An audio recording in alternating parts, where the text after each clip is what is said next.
guys, today Jim and I have decided that we are going to try something a little bit new. It's called A.I Dungeon. Well, it's What not this new. game... It's an older game, but like I said, we did not want this to be a gaming channel predominantly, So we are playing a game, but it's not a video game. A.I Dungeon is a game that tells you a story, and it evolves as you give it prompts. Start out like saying you're in the dark woods, blah blah blah. 6.5 hours later. So even though you tell it to say something, it still controls how it's going to come about. So it's very interesting from what I've seen played, and we're going to do it here on the computer. Now, bear with us. Corey and I are actually pulling it up on our browser, and I am going to start a multiplayer game, invite him, and we're both going to be able to put our own prompts in when it's our turn. We're going to take turns alternating. And so that means every now and then I'm going to try to screen share. Actually, I don't think I need a screen share then, because you actually will have it up on your computer too once I invite you. I'll just gotta make it where I can actually get the audience maybe to read it once in a while somehow. So I guess that means I probably need to load up Facebook on my computer too, so that I can, just in case it invites me through there. I think it's well, I can, through Messenger or whatever, because it brings up a web address when it says invite friends. So I'm going to go ahead and get that started now. Guys, we'll be right back. Okay, Corey, to start us off, I want you to pick a location. We got fantasy, or not location, pick a setting for your multiplayer game. Fantasy, horror, apocalypse, cyberpunk, battle, or a custom. Let's go. Let's just try out fantasy this first time. Fantasy? Alright. Was that it? Ah, okay, now I gotta get a character name. You know what? It's my gamer tag. Somehow it's stuck. Wait a minute, no, this is a new channel. I'm not putting it on here. You know what? I go by Jim Woolley a lot, so my character's name will be Jim Woolley. Yeah, why not? Jim Woolley. Join adventure. Alright, so our story begins with a group of adventurers living in the medieval kingdom of Larion. The kingdom is filled with small villages and thatched cottages and has been relatively peaceful until now. The adventurers are on a quest to find the magical staff of Zalos. They walk through the forest and notice a band of mountain dwarves. The dwarves are friendly and offer them food and drink. Then one of the dwarves, if I could talk right, turns to them and speaks in their language. One of the adventurers, a halfling by the name of Gumblossom, realizes that the dwarves are speaking insulting lies about him. Let's see, walk up to dwarves and ask what they are saying. Did you hit enter or oh, there you go. Oh God, Tracer. So should I read this one and then continue? Sure. Okay, now guys, I will apologize. I am actually experiencing really bad heat exhaustion. The last 3 hours of the day at work, I actually spent it in an attic that, with over 150-degree temperature inside of it, working on some AC units. So, bear with me. Not to mention, I'm a dum-dum, so reading is not good for me. Tracer walked up to the dwarves and asked, "What are they saying?" Gunblossom walks up to the group of dwarves and asks them, "What are they saying?" One of the dwarves insults him by saying that he is a silly boy. Now, wait a minute. Did it me, or did literally, like, one of those sentences didn't make no sense? Like, literally, two different people walked up to the dwarves and asked the same flipping question. Yeah, me and Gumblossom. Okay, so, then. Now, here's where I was going to see how horribly I can't type because I chicken back. So I put, "Silly boy," he asks out loud. Oh, no. I'm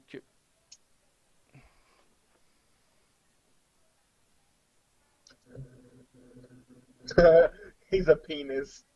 You're supposed to be reading this one, dude. It's on you. Yeah, Jim Woolley asks the soy boy. He asks out loud. Gumblus says says he asked the dwarves asked what the dwarves were saying, and the dwarf replies that he is a soy boy, which apparently means something like penis. Great. So not even the games call me a dick. That's awesome. Oh my God, really? Wait a minute. So are they calling? Wait a minute, they're calling you a penis, not me. I just realized that. Tracer asks why are they calling him a penis? Gumbliss asks why the dwarves are calling him a soy boy, and one of the dwarves replies that he should ask the penis himself. Man, this is the AI R-rating it, making it perverted. Nothing we did made it perverted. All right, so I'm gonna put okay.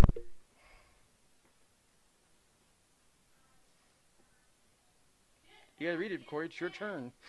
Okay. Jim Woolley, am not a penis. Yells, "I am not a penis" at Tracer. Gumblos turns to the rest of the group and asks if anyone understands the insult before turning to the dwarf. Why on earth would you call him a penis? Gumblos says.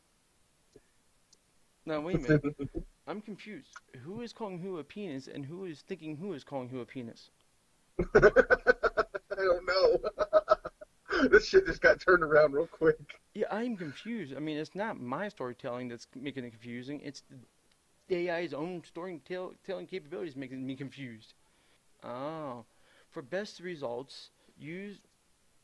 Well, I couldn't finish that because it disappeared on me. Great. Oh my god. All right. Tracer asks, "Is it because Gumbliss' head is the shape of a penis?" The dwarf starts laughing, and another joins in before turning to you. You're a funny guy, hailing from a town called Penis, which stands for "Pay no heed under silence." What? What? Okay, that says it all.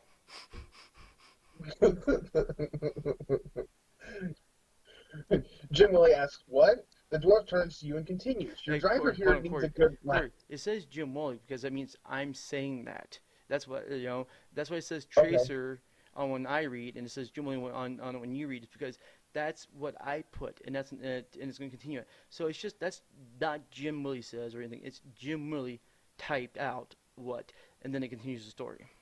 Just Okay, gotcha. All right, so the dwarf turns to you and continues. Your driver here needs a good laugh. We'll give him one, and in fact, let's give him two. Two more dwarves join in and start laughing uncontrollably.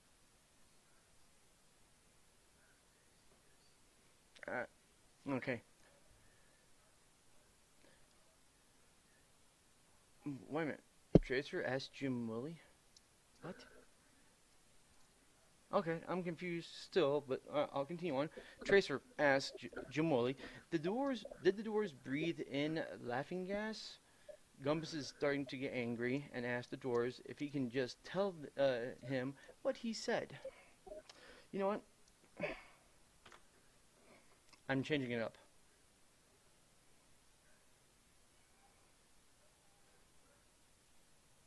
You're supposed to be reading that, you know.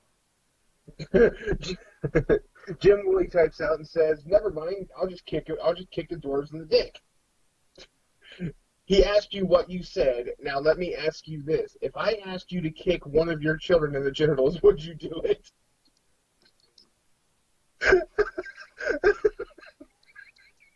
Well, I'm glad this one's not aimed towards me. It's your turn to type this one. Boy, if you put yes, man, you got a demented mind. Oh, for fuck's sake. Tracer kicks Gumbus in the balls. You try to kick Gumbus in the testicles, but you miss, and instead of kicking one of the hobgoblins standing next to him in the groin.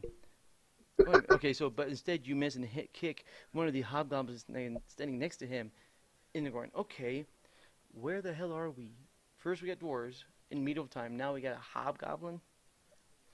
Okay, okay. Um, why not? Let's see what happens with this one.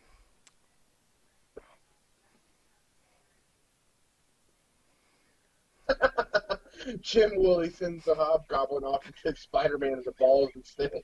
The hobgoblin quickly moves in to kick Spider-Man in the testicles, but fails and instead hits him in the face.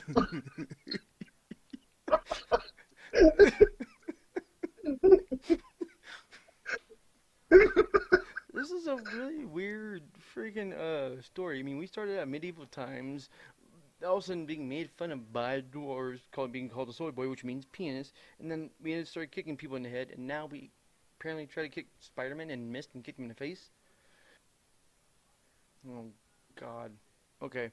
So apparently we are actually in this because what I thought was saying you said it. Oh wait. Oh. Okay. I forgot what I told you earlier, and I didn't. All right. Fine. So you actually typed out picks up Spider-Man and choke slams him onto a stake. You pick up Spider-Man and choke him, slam him onto a stake, which pierces his body through. He starts bleeding profusely from, wow, from the mouth and eyes. Sorry about that. Did we kill Spider-Man? Did we just kill Spider-Man? Yep. I think we. Okay, fine. I don't know where this is going.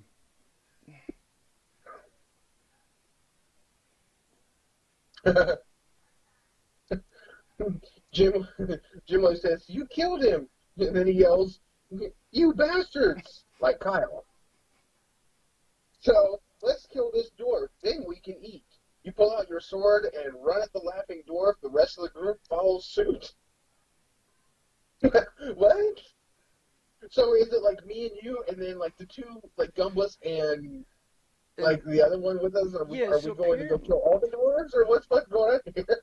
so if I got this right, you and Gumbus originally walked up to the stupid doors because they called you Soy Boy, and somehow I think at this point now, you and Gumbus are charging at basically I think the dwarves, or is it the hobgoblin? No, it's the dwarves at the nearest laughing dwarf nonetheless. So when it says rest of this group follows, that means me, because I think I'm the only one left in the group who has not done it yet. Oh no. Okay. Traces. Oh my god. Transparence the lazy. That's actually a name of one of the. Alright, fine. Tracer says, pulls out the Tracer's sword and runs into the dwarf, stabbing through his head and then begins skinning him. That's what Corey just typed. Now, where the story continues is transparent. The trans trap No, trappins. it's Trey Pants. No, it's trappins. Look how it's spelled. It's trappins. The Yeah, lazy okay, runs Trappins are lazy. at one of the doors. How many people are in our group? Now we have trappins, I have no fucking clue. who's apparently the lazy. Trappins the lazy runs at one of the doors with his sword drawn and runs through his neck, or runs it through his neck. The dwarf's laughter stops when he sees his own blood pouring out from his neck. This is getting gory. Okay, I don't know how well this is going to turn out.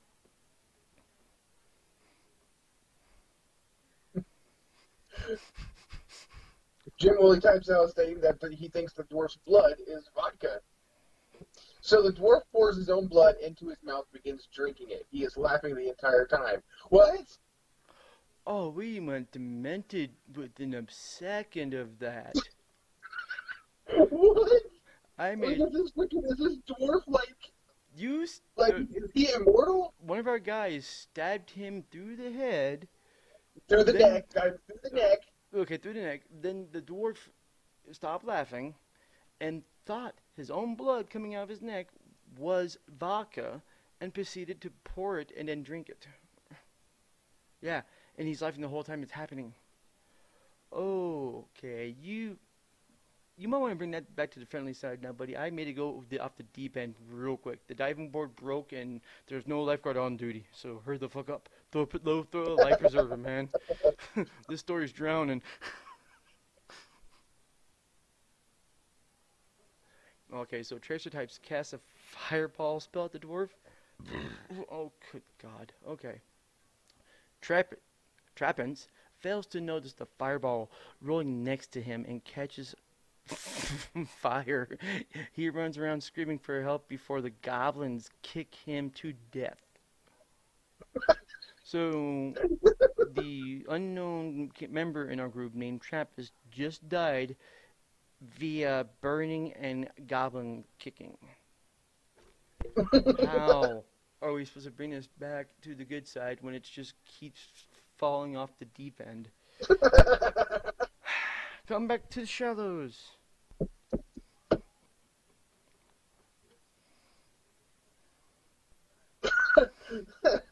Suddenly, a clown car appears. A clown pops out of a clown car and begins laughing. You point your sword at the clown. Who are you, and why did you bring clowns to kill us? Okay, well, I guess we're kind of going towards the shallow end finally, where it's safe. But why do we always bring swords out no matter what's going on? How are you gonna save this one?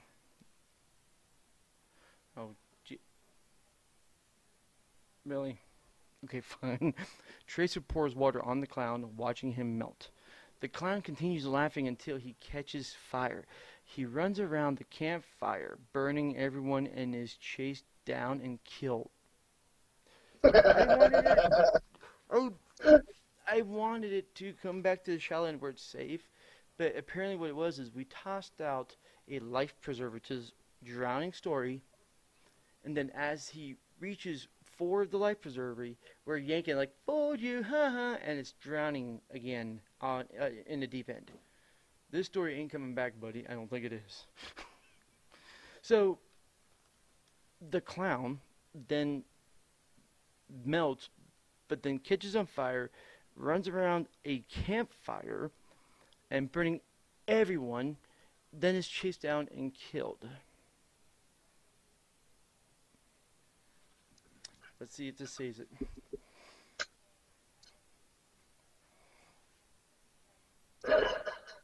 Oh my god. So after the Oh, chase I typed the ends, wrong word. God dang it. and so after the chase ends, Tracer then lets out a huge fart It's that supposed to be brings, but brings I the typed dead. breaks. Yeah, brings the dead back to life. The dead rise up and grab their arms and heads and start punching you in the face. Ha ha ha! The clown laughs as his head and arms are crushed under the zombie's fist. What? I am trying to bring it back. It just likes to go there on its own. This is like one of those stupid kids that doesn't learn the first time he's told no and just keeps on doing it and doing it and doing it. This is only go downhill from here. One eternity later. Tracer yells at the clown and tell him to jump off the cliff, okay? The clown obeys your command and falls off the cliff. Ha ha ha ha, he laughs as he falls to his death. Well, you made that one go too deep, man. You didn't even try to bring the fucking thing back, did you?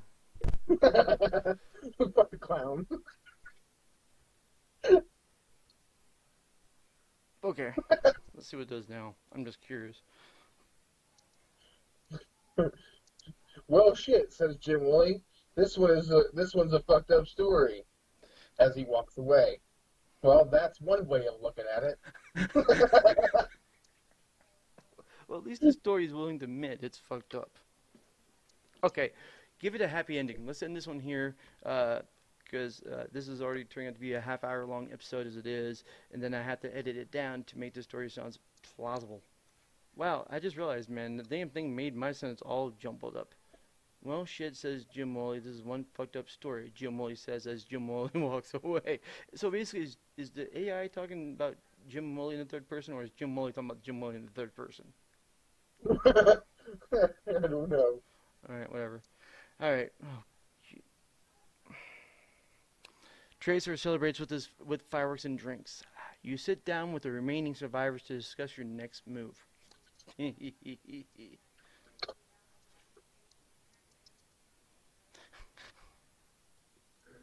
Oh, fuck off, really?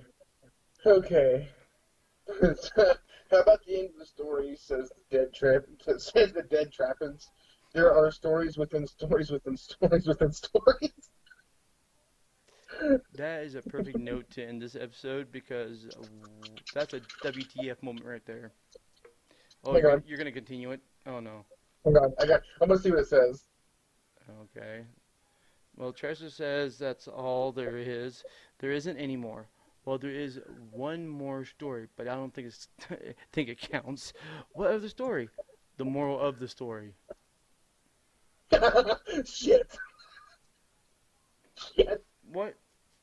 What is the Damn it! I was moral? trying to hold it right there. Yeah, what is the moral of the story then? You mean, words can be words with multiple meanings? Or the seven dwarves are a really twisted, fucked up group that apparently gets brutally murdered by Trappins as he dies while killing a clown who ends up melting and run. That was a downhill, you know, crash if I ever seen one. Sorry about that. That was a horrible spiral. Oh no. So Tracer asks, "What's the moral of the story?" Well, Storty actually. Don't be a Trappins. And on that note, I'm not gonna be a Trappins, and I'm not gonna trap into you guys anymore. So this episode is gonna end right here and right now. Thanks for Guys, watching. appreciate you. We are gonna Appreciate you joining us on this adventure with the AI Dungeon. we're gonna play around with this more. We might make another episode for next week and see where it goes with that story before we decide if this is going to be worth it or not to play anymore. So far, it is a demented mind, I do believe I want to say, because we didn't give it any perverted or nasty things in the beginning, and it just went, yeah, let's go here, shall we? On me, of course. So keep an eye out for that, guys. I hope you enjoyed the episode. We enjoy making them, and as always, welcome to the neighborhood. Let me try that again because I fucked up. As always, guys, welcome to the neighborhood. Yep, he said it better than me.